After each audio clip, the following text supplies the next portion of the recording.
Breaking news చూస్తున్నాం. నెల్లూరు జిల్లాలో జీవిత ఖైదీకి payroll ఇచ్చిన ఘటనలో ఓ మహిళ పోషించిన పాత్రపై ఆ జిల్లా పోలీసులు నిర్ఘాంతపోయారు. శ్రీకాంత్ అనే వ్యక్తికి న్యాయస్థానం జీవిత ఖైదు విధించింది. అయితే 2014లో జైలు నుంచి శ్రీకాంత్ తప్పించుకున్నాడు. 2018లో తిరిగి లొంగిపోయాడు. ఈ క్రమంలోనే తనకు పేరోల్ ఇవ్వాలని దరఖాస్తు చేసుకున్నాడు. కానీ శ్రీకాంత్ కి పేరోల్ వస్తే శాంతి భద్రతలకు విఘాతం కలుగుతుందని జైలు సూపరింటెండెంట్ కి తిరుపతి ఎస్పీ లేఖ రాశారు. ఇదే అంశాన్ని నెల్లూరు ఎస్పీ నిర్ధారించారు. కానీ పేరోల్ అప్లికేషన్ రద్దు చేస్తూ హోంశాఖ సంయుక్త కార్యదర్శి జీవో జారీ చేసింది. మరి ఇంతలోనే ఓ మహిళ రంగంలోకి దిగి మొత్తం కేసు మలుపు తిరిగేలా చేసింది. 15 రోజుల్లోనే పేరోల్ పై శ్రీకాంత్ బయటికి వచ్చాడు.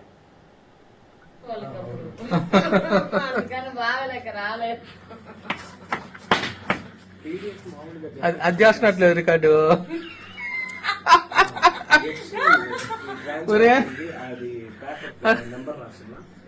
5-6 సార్లు పోతున్నాడు రోజుకి. అది మందల దేవుడుల్లా అయ్యప్ప స్వామి సత్యమైన దేవుడైతే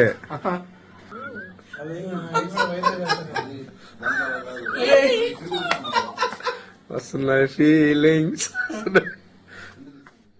ఒక్కసారి అడేలే కనుక వచ్చాక అని చెప్పి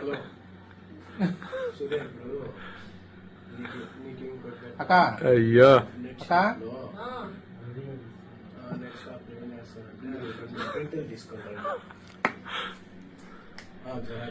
పుష్ప తెలంగాణ ఎట్ట మారిపోయి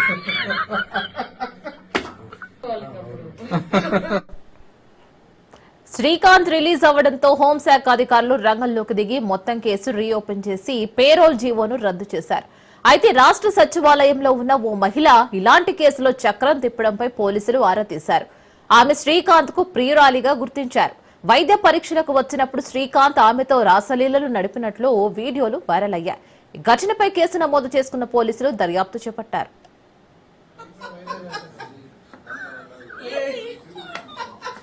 వస్తున్నాయి ఫీలింగ్స్. ఒక్కసారి అడేలే కనుక వచ్చాక అని చెప్పి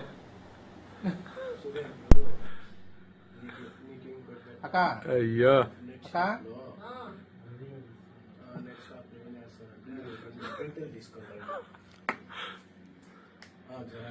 పుష్ప తెలంగాణ ఎట్ట మారిపోయి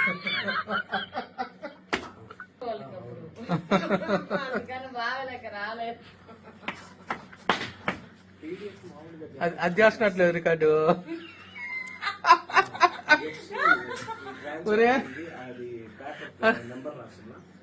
5-6 సార్లు పోతున్నాడు రోజుకి. అది మందల దేవుడుల్లా అయ్యప్ప స్వామి సత్యమైన దేవుడైతే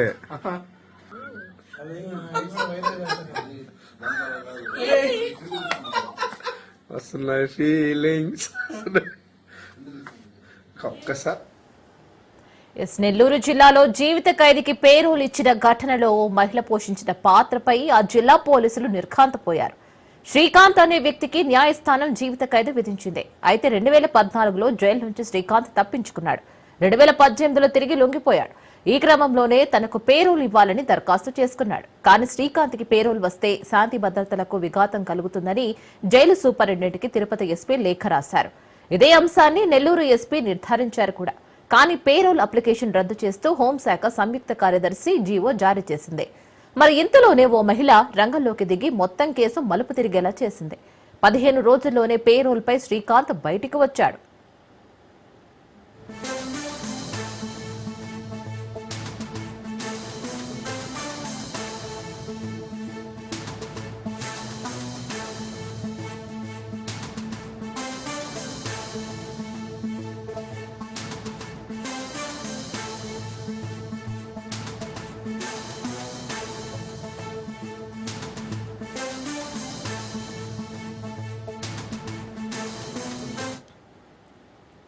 శ్రీకాంత్ రిలీజ్ అవ్వడంతో హోంశాఖ అధికారులు రంగంలోకి దిగి మొత్తం కేసు రీఓపెన్ చేసి పేరోల్ జీవోను రద్దు చేశారు.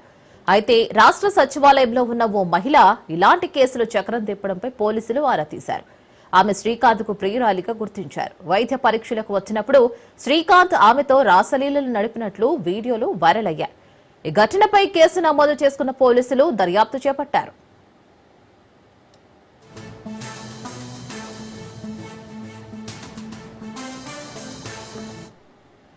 దీనికి సంబంధించి పూర్తి డీటెయిల్స్ మా ప్రతినిధి సురేష్ అందిస్తారు. సురేష్, ఇతకి శ్రీకాంత్ ని పేరోలుపై 15 రోజుల్లో బయటకు తీసుకొచ్చిన ఆ కిలాడి ఎవరంటారు?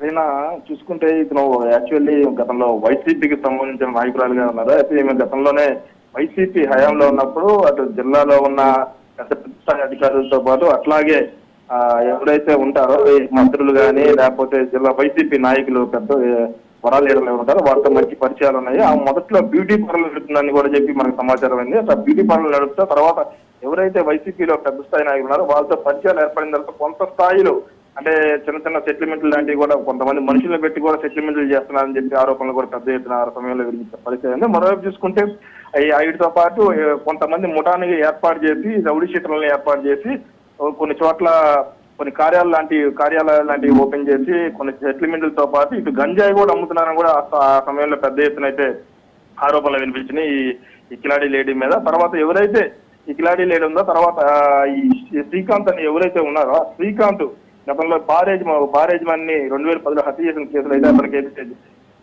జీవితకి అయితే ఇచ్చింది. అప్పటికైతే శ్రీకాంత్ మీద పోలీస్ స్టేషన్ లో అయితే రౌడీ షీట్లు కూడా ఓపెన్ చేసిన పరిస్థితి ఉంది. అయితే 2014లో శ్రీకాంత్ ఏదైతే ఈ కారాగారం ఉందో ఆ కారాగారం నుంచి అయితే తప్పించుకున్నారు. తర్వాత 2018లో అయితే మరోసారి పోలీసుల ముందు లొంగిపోయిన పరిస్థితి ఉంది. ఆ తర్వాత అప్పటి నుంచి శిక్ష అనుభవిస్తున్న శ్రీకాంత్ మధ్యలో ఒకసారి బయటకు వచ్చిన సమయంలో కూడా ఆరోగ్యం బాగాలేక బయటకు వచ్చిన సమయంలో కూడా శ్రీకాంత్ కి చిన్నపాటి యాక్సిడెంట్ లాంటిది జరిగింది. అప్పుడు కొంత సమయం పాటు ఇటు హాస్పిటల్లో ఉండాల్సిన పరిస్థితి ఉంది. హాస్పిటల్లో ఉన్న సమయంలో కూడా తన ప్రియురాలు ఎవరైతే ఉన్నారో ఈ కిలాడి లేడీగా మనం చెప్తున్నారో ఈ వచ్చి అప్పట్లో వాళ్ళతో కొంతసేపు పాటు రాతలీలలో ఆడారని చెప్పి కూడా సమాచారం. దీని మీద వీడియోలు కూడా అప్పట్లో సోషల్ మీడియాలో కూడా హల్చల్ చేస్తున్న పరిస్థితి ఉంది. అయితే శ్రీకాంత్ కి పెరోల్ బెయిల్ కావాలని చెప్పి అయితే శ్రీకాంత్ అనుమతి అప్లై చేసిన పరిస్థితి ఇది దరఖాస్తును పరిశీలించమని చెప్పి హోంశాఖ కూడా ఎవరైతే తిరుపతి ఎస్పీ ఉన్నారో తిరుపతి ఎస్పీ పంపించారు. అయితే శ్రీకాంత్ కి బెయిల్ వస్తే శాంత భద్రతకు విఘాతం కలుగుతుంది. అట్లాగే బయటకు వస్తే ఏదైతే గతంలో అవాంఛనీయ ఘటనలు చేశాడో చట్ట వ్యతిరేక కార్యకలాపాలు చేస్తారో మళ్ళీ అదే జరిగే పరిస్థితి ఉందని చెప్పి కూడా అప్పట్లో ఈ ఎస్పీ గానీ ఇతర అధికారులు గానీ చెప్పుకొచ్చిన పరిస్థితి. ఈ పెరోల్ అయితే ఇవ్వద్దు అని చెప్పి కూడా హోంశాఖ కార్యదర్శికి అయితే వాళ్ళు ఇచ్చిన ఏదైతే నోటు ఉందో దాంట్లో మెన్షన్ చేసిన పరిస్థితి ఉంది.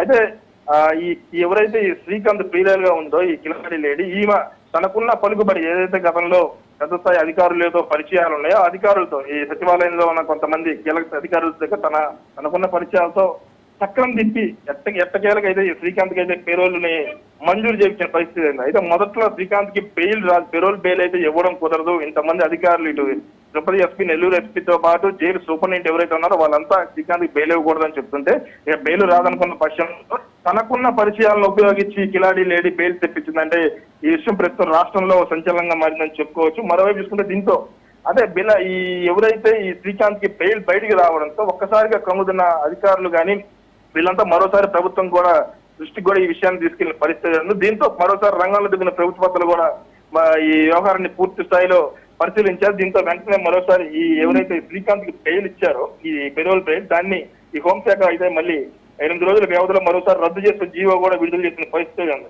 అయితే ఈ మహిళ ఈ ఒక జీవితం కలిగించిన వ్యక్తికి ఇంతమంది అధికారులు ఉన్నత స్థాయి జిల్లా స్థాయి అధికారులు ఐపీఎస్ స్థాయి అధికారులు వద్దు పెరోల్ ఇవ్వద్దు అని చెప్పినా కానీ తనకున్న పరిచయాలతో సచివాలయం స్థాయిలో సెక్రటరీ స్థాయిలో తనకున్న పరిచయాలతో బెయిల్ ఇప్పించగలిగిందంటే ఈ మహిళకి ఏ స్థాయిలో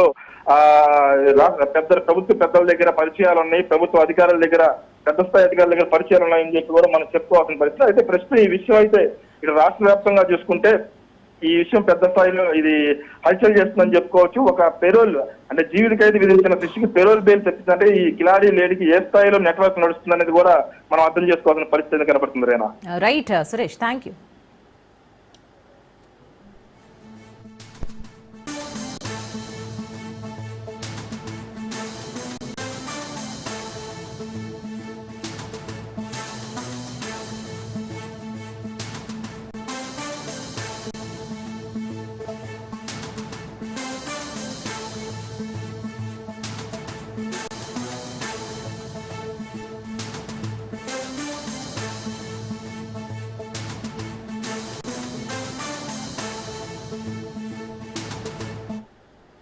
మరో బ్రేకింగ్ న్యూస్ చూస్తున్నాం. బంగాళాఖాతంలో మరో అల్పపీడనం ఏర్పడింది. 24 గంటల్లో వాయుగుండంగా అల్పపీడనం బలపడనుంది. ఎల్లుండి ఒడిశా, ఉత్తరాంధ్ర మధ్య తీరం దాటే అవకాశం ఉంది. అల్పపీడనానికి అనుబంధంగా ఉపరితల ఆవర్తనం ఏర్పడింది. అల్పపీడన ప్రభావంతో ఏపీకి భారీ వర్ష సూచన చేసింది వాతావరణ శాఖ. 5 జిల్లాలకు రెడ్ అలర్ట్, 10 జిల్లాలకు ఆరెంజ్ అలర్ట్ జారీ చేసింది. విశాఖ, అనకాపల్లి, కోనసీమ, కాకినాడ, పశ్చిమ గోదావరి జిల్లాలకు రెడ్ అలర్ట్ జారీ చేయగా శ్రీకాకుళం, మన్యం, అల్లూరి, తూర్పుగోదావరి జిల్లా, కృష్ణా, అలాగే ఏలూరు, బాపట్ల, పల్నాడు, ప్రకాశం, నంద్యాలకు ఆరెంజ్ అలర్ట్ జారీ చేసింది.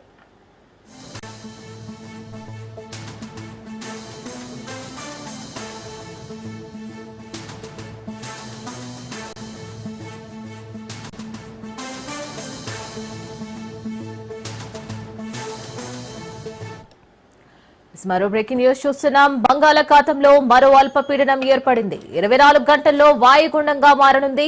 ఎల్లుండి ఒడిశా, ఉత్తరాంధ్ర మధ్య తీరం దాటే అవకాశం కనిపిస్తోంది. అల్పపీడనానికి అనుబంధంగా ఉపరితల ఆవర్తనం ఏర్పడింది. అల్పపీడన ప్రభావంతో ఏపీకి భారీ వర్ష సూచన చేసింది వాతావరణ శాఖ. 5 జిల్లాలకు రెడ్ అలర్ట్, 10 జిల్లాలకు ఆరెంజ్ అలర్ట్ జారీ చేసింది.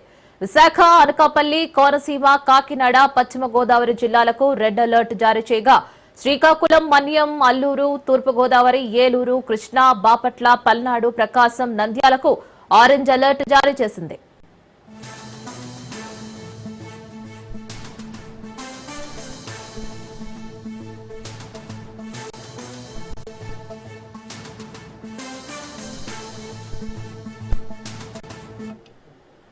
Madhapur NPP executive women's hostel యజమాని సత్యప్రకాష్ పై పథకం ప్రకారమే దాడి చేశారని అతని భార్య నాగలక్ష్మి తెలిపింది.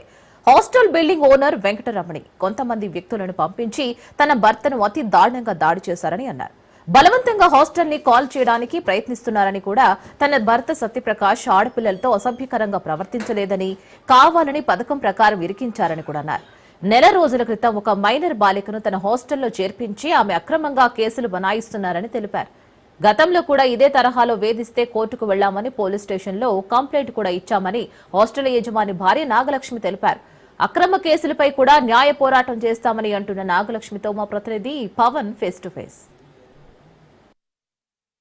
మాదాపూర్లోని ఎన్పీపీ ఎగ్జిక్యూటివ్ ఉమెన్ హాస్టల్లో జరిగిన గొడవ అనేక దాడులకు తావిస్తుంది. అయితే ఇదంతా కుట్రపూరితంగానే తమ పైన దాడి జరిగిందని చెప్పి కూడా హాస్టల్ యజమాని నాగలక్ష్మి గారు ఉన్నారు. అసలు ఎందుకు దాడి జరిగింది, దీనిపైన పూర్తి వివరాలు అడిగి తెలుసుకుందాం. చెప్పండి, అసలు మీ హాస్టల్ మీద ఎందుకు దాడి జరిగింది, ఇందులో మీరు కుట్ర ఉందని చెప్పి ఎందుకు అంటున్నారు? అది 2015 నుంచి లేడీస్ హాస్టల్ నడుపుతున్నామండి. మా ఊరు వరకు సాఫ్ట్వేర్ ఉద్యోగం చేసేవాళ్ళు. అది మానేసి దాని మీద మళ్ళీ ఉన్న విజయవాడలో ఒక ఇల్లు ఉంటే దాన్ని లోన్ పెట్టుకొని మొత్తం 40 లక్షల దాకా అప్పు చేసి హాస్టల్ బిజినెస్ కొన్నారండి. కొన్నాక ఒక 4 సంవత్సరాల వరకు మాకు ఓనర్కి ఎలాంటి ప్రాబ్లమ్స్ లేవు. ఎప్పుడైతే కరోనా వచ్చిందో ఆ టైంలో బాగా ఇబ్బంది పెట్టారు. మమ్మల్ని ఖాళీ చేసి వెళ్ళిపోమని, లేదంటే ఇచ్చేసుకుంటారు మిమ్మల్ని చాలా అప్పుడు కూడా అలాగే దౌర్జన్యం చేశారు. చేస్తే మేము అప్పుడే కోర్టు సివిల్ అప్రోచ్ అయ్యాం. కోర్టులో కేసు నడుస్తూ ఉండగా ఆల్ ఆఫ్ 2023లో కూడా ఒక 10 మంది దాకా నా మీద వచ్చి దాడి చేసి పవర్ కట్ చేసి జనరేటర్ కూడా లాక్కొని వెళ్ళిపోయారు. అప్పుడు మాదాపూర్లో కేసు పెట్టాము.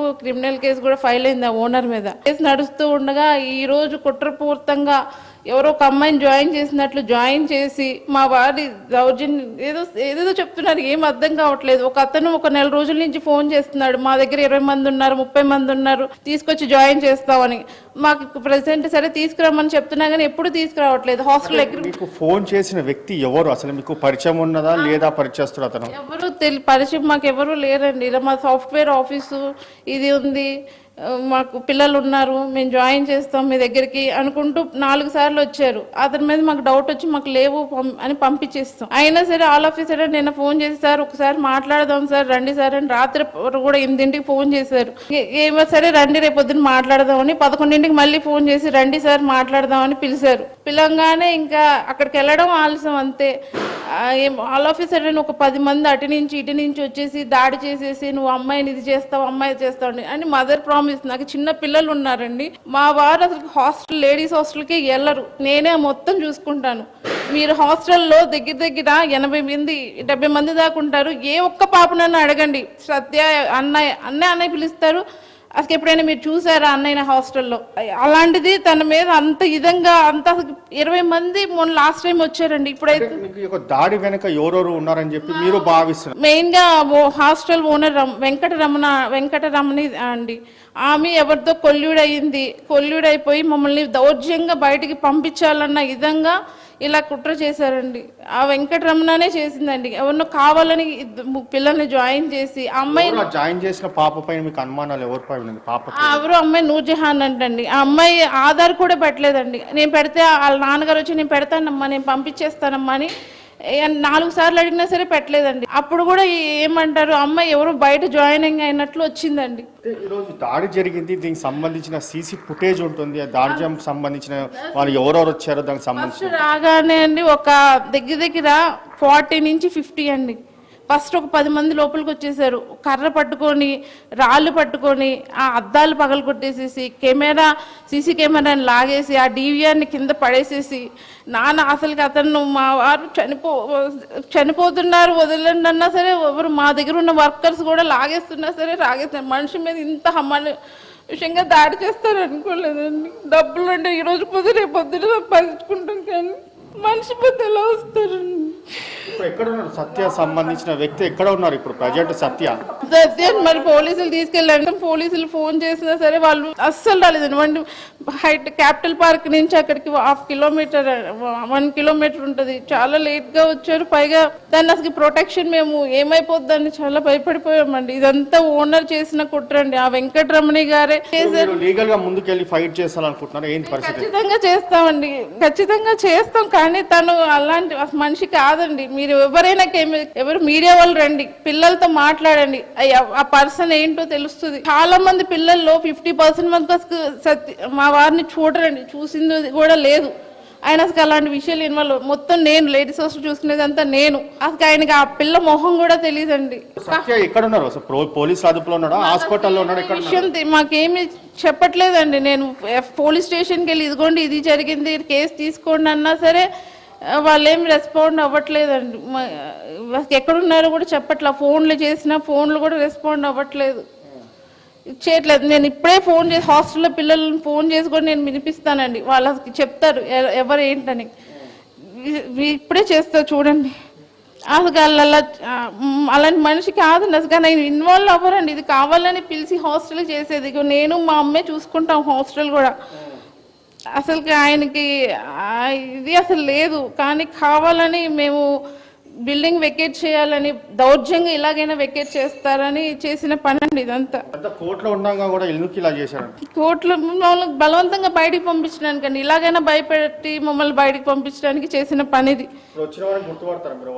గుర్తుపడితే అంతకు ముందు కూడా 4-5 సార్లు వచ్చారండి. వాళ్ళు వచ్చి ఇలాగే చేశారు. చేసినా సరే తిని ఎంటర్ రామనివ్వలేదు. ఇప్పుడు లాస్ట్ కి మీరు మళ్ళీ పోలీస్ స్టేషన్కి వెళ్తారా? దీనికి సంబంధించి కంప్లైంట్ ఇస్తారా? ఇప్పుడు మా వర్షన్ కూడా వినాలి కదా. మాదే తప్పు ఒప్పు విని చూసుకుని ఎంక్వైరీ చేస్తేనే కదా తెలిసేది. ఇప్పుడు నా నుంచి నేను ఏదైతే పెడుతున్నానో ఆ కేసు తీసుకుంటేనే కదా అసలు తెలిసే విషయం ఏంటి. అతను అవతల వాళ్ళు చెప్పింది నిజమా, మేం చెప్పేది నిజమా అనేది మన వర్షన్ మనం చెప్తేనే కదా తెలిసేది. ఇది నిజంగా కుట్ర కోణమే సార్. మమ్మల్ని కావాలని బలవంతంగా హాస్టల్ బిల్డింగ్ నుంచి బయటికి పంపించడానికి ఇలా చేశారు సార్. అయితే హాస్టల్ సంబంధించిన స్టూడెంట్స్ కూడా మాట్లాడుతున్నారు ఫోన్ లో, మనం చూడొచ్చు. హర్షిత, నువ్వు ఎప్పటి నుంచి ఉంటున్నావు హాస్టల్లో? నేను 2023 నుంచి ఉంటున్నా. అన్న ఎప్పుడైనా హాస్టల్లో చూసావమ్మా? లేదక్క. అసలు హాస్టల్ పైకి వచ్చారు ఎప్పుడైనా? పైకి అయితే అసలు ఎప్పుడు రాలేరు.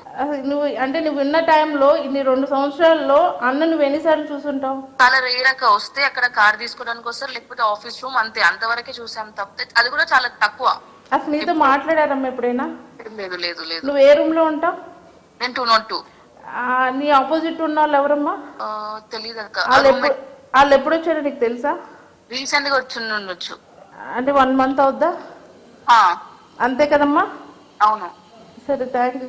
మీరు హాస్టల్కి రండి సార్. నేను హాస్టల్లో ఉన్న ప్రతి ఒక్క పిల్లతో మాట్లాడిస్తా. నేను వెళ్ళను, మీరే మాట్లాడండి. అన్నని మీరు ఎప్పుడైనా హాస్టల్లో చూసారా? మీతో ఎప్పుడైనా మాట్లాడారా? ఆ మొహం కూడా తెలియదు. ఇంకొకరు ఎవరైనా అన్నోన్ పర్సన్ వెళ్తే ఎవరు ఈయన కూడా అడుగుతారు. తన హాస్టల్లో ఉంటున్న అమ్మాయిలను కూడా విచారించండి.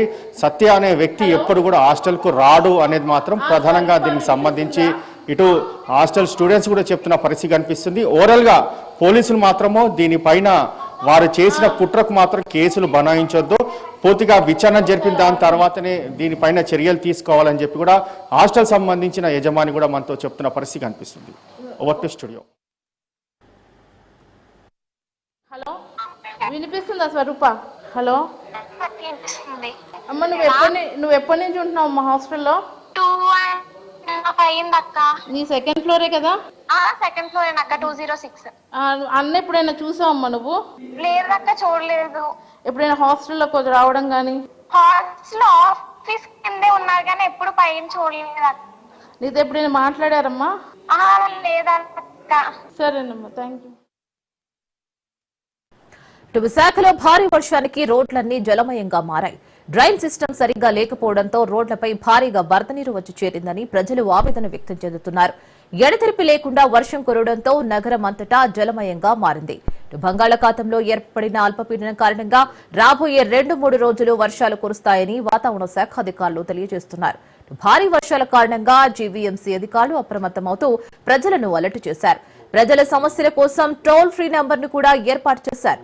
దీనిపై మరింత సమాచారం మా ప్రతినిధి సూర్యప్రకాష్ అందిస్తారు. బంగాళాఖాతంలో ఏర్పడిన అల్పపీడన తీవ్రత పూర్తిగా అయితే ఇక వర్షాలు పడడమే జరుగుతుంది. ఆంధ్రప్రదేశ్ అలానే తెలంగాణ రాష్ట్రాల పరిసర ప్రాంతాల్లో అయితే దాదాపు భారీ ఎత్తున అయితే వర్షాలు పడే పరిస్థితి కనిపిస్తుంది. ప్రస్తుతం విశాఖ నగరం అంతటా కూడా భారీ వర్షాల నేపథ్యంలో అయితే ఎక్కడికక్కడ అయితే పూర్తిగా ఈ యొక్క జలమయమయ్యే రోడ్లన్నీ కూడా జలమయమయ్యే పరిస్థితి నెలకొంది. ఎక్కడ చూసినా సరే ఇదే విధంగా మనం విజువల్స్ అయితే చూడొచ్చు, చాలా క్లియర్ గా చూడొచ్చు. మొత్తం ఎక్కడికక్కడ ఈ యొక్క నీటి ఎద్దడి అయితే దానికి సంబంధించి పూర్తిగా ఈ యొక్క వాటర్ అనేది మొత్తం నీరంతా కూడా రోడ్లపైకి జలమయం అవుతూ రావడం అయితే జరుగుతుంది. ప్రస్తుతం మనం విజువల్స్ అయితే చూస్తున్నాము. ఒక భారీ ఎత్తున అయితే ఏదైతే నివాసంలో ఉంటున్నారో కేఆర్ఎం కాలనీ పరిసర ప్రాంతాల్లో మొత్తం నీరు కూడాను రోడ్లపైన అయితే పూర్తిగా రావడం అయింది. పూర్తిగా ఒక సముద్రాన్ని తలపించే విధంగా అయితే ఈ విజువల్స్ లో మనం అయితే క్లియర్ గా చూడొచ్చు. పూర్తిగా నిన్న సాయంత్రం నుండి కూడా కురుస్తున్న వర్షాలకైతే దాదాపు రోడ్లన్నీ కూడా జలమయం కావడంతో అయితే ఇక్కడ స్థానికంగా ఉన్న ప్రజలు కావచ్చు, అలానే స్థానికులు వ్యాపారస్తులు అయితే చాలా ఇబ్బందులు ఎదుర్కొనే పరిస్థితి కనిపిస్తుంది.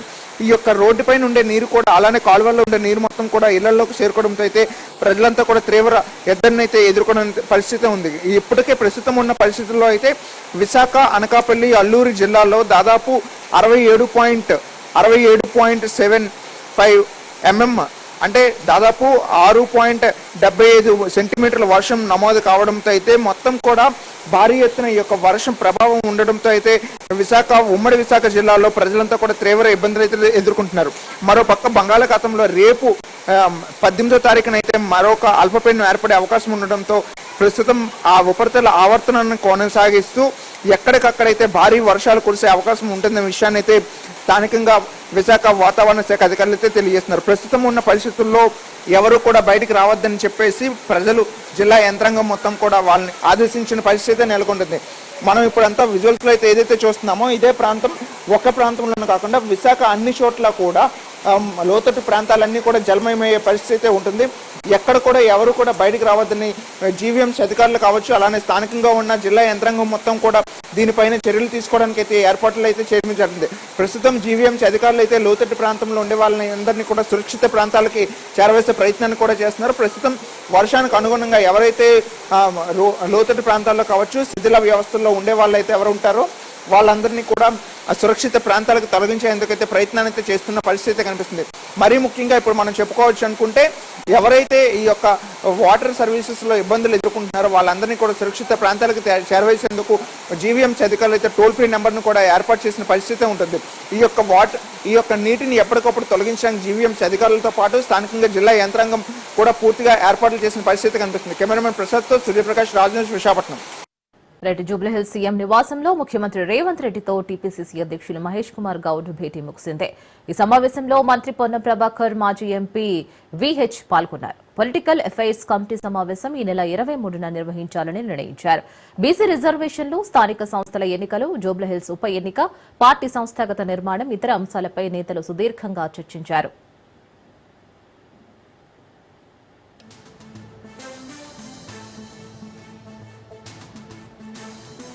హన్మకొండ జిల్లా భీమదేవరపల్లి మండలం కొప్పూరు గ్రామానికి చెందిన గీతా కార్మికుడు తాళపల్లి ఈశ్వర్ 2017లో సౌదీ అరేబియాకు వలస వెళ్లాడు. 7 ఏళ్లుగా అక్కడ ఒక ఖర్జూర తోటలో చిక్కుకుపోయాడు. గల్ఫ్ కార్మికుడు ఈశ్వర్ దీన గాథ తెలుసుకున్న మంత్రి పొన్నం ప్రభాకర్ చొరవ చూపారు. దీంతో సౌదీ నుంచి హైదరాబాద్ కు ఆదివారం చేరుకున్నారు. గ్లోబల్ తెలంగాణ ఫోరం అధ్యక్షులు, సౌదీ అరేబియా రాజధాని దియాద్లో నివసించే కరీంనగర్ కు చెందిన సామాజిక సేవకులు మహమ్మద్ జబ్బార్ ఇండియన్ ఎంబసీతో సమన్వయం చేసి ఈశ్వర్ని ఇంటికి వెళ్లడానికి మార్గం సుగమం చేశారు. సౌదీ నుంచి స్వగ్రామానికి వెళ్లే ఆనందంలో భావోద్వేగంతో గల్ఫ్ కార్మికుడు తాళ్లపల్లి ఈశ్వర్ స్వయంగా గొంతెత్తి పాడిన పాటను ఐఏఎస్ అధికారిని దివ్యా దేవరాజన్ కు అంకితం చేశాడు. ఏడున్నవేనా పల్లె నువ్వు ఏడున్నవేనా తల్లి, తల్లి రొమాయమ్మ ప్రేమ గల్ల తల్లి, ఏడ ఉన్నా గాని నిన్ను మరవానమ్మ. ఏడున్నవేనా పల్లె నువ్వు ఏడున్నవేనా తల్లి, బతుకు తెరువు కోసం బాట పట్టినా, పొట్ట తిప్పల కోసం సౌదీకొచ్చినా. నెలలు గడిసిపాయే, ఏండ్లు గడిసిపాయే, ఏడేళ్ల పొద్దాయే, వస్తామంటేనేమో తగరాని వ్యాధొచ్చి అడ్డు ఉన్న ఫ్లైట్లు కూడా బంద్ అయిపోయినాయి. నేనెట్లా వస్తూను తల్లి, అమ్మ నిన్నెట్లా చూస్తూనే పల్లె, అమ్మ నేనెట్లా, అమ్మ నిన్నెట్లా చూస్తూనే పల్లె. 2017 ప్రారంభంలో హౌస్ డ్రైవర్ గా పనిచేసిన ఈశ్వర్ కొద్ది నెలలకే ఉద్యోగం కోల్పోయాడు. తర్వాత ఖర్జూర తోటలో వ్యవసాయ కూలీగా పనిచేస్తూ 7 ఏళ్లు గడిపాడు. ఈశ్వర్ భార్య తాళ్లపల్లిలో 2 కుమార్తెలతో కలిసి హైదరాబాద్ లోని ప్రజాభవన్లో సీఎం ప్రవాసీ ప్రజావాణి కౌంటర్లో ముఖ్యమంత్రి రేవంత్ రెడ్డి, మంత్రి పొన్నం ప్రభాకర్ల పేరిట 2025 జూన్ 27న వినతి పత్రం అందజేశారు. NRI advisory committee vice chairman Manda Bheem Reddy స్వయంగా వెంట ఉండి వారికి మార్గనిర్దేశం చేశారు. సీఎం ప్రజావాణి నోడల్ ఆఫీసర్ గా బాధ్యతలు నిర్వహిస్తున్న సీనియర్ ఐఏఎస్ అధికారి దివ్యా దేవరాజన్ ఈశ్వర్ ను తిరిగి తీసుకొచ్చే విషయంలో ప్రత్యేక శ్రద్ధ చూపించారు. పల్లె నువ్వు ఏడున్నవేనా తల్లి, తల్లి రొమాయమ్మ ప్రేమ గల్ల తల్లి, ఏడ ఉన్నా గాని నిన్ను మరవానమ్మ. ఏడున్నవేనా పల్లె నువ్వు ఏడున్నవేనా తల్లి, బతుకు తెరువు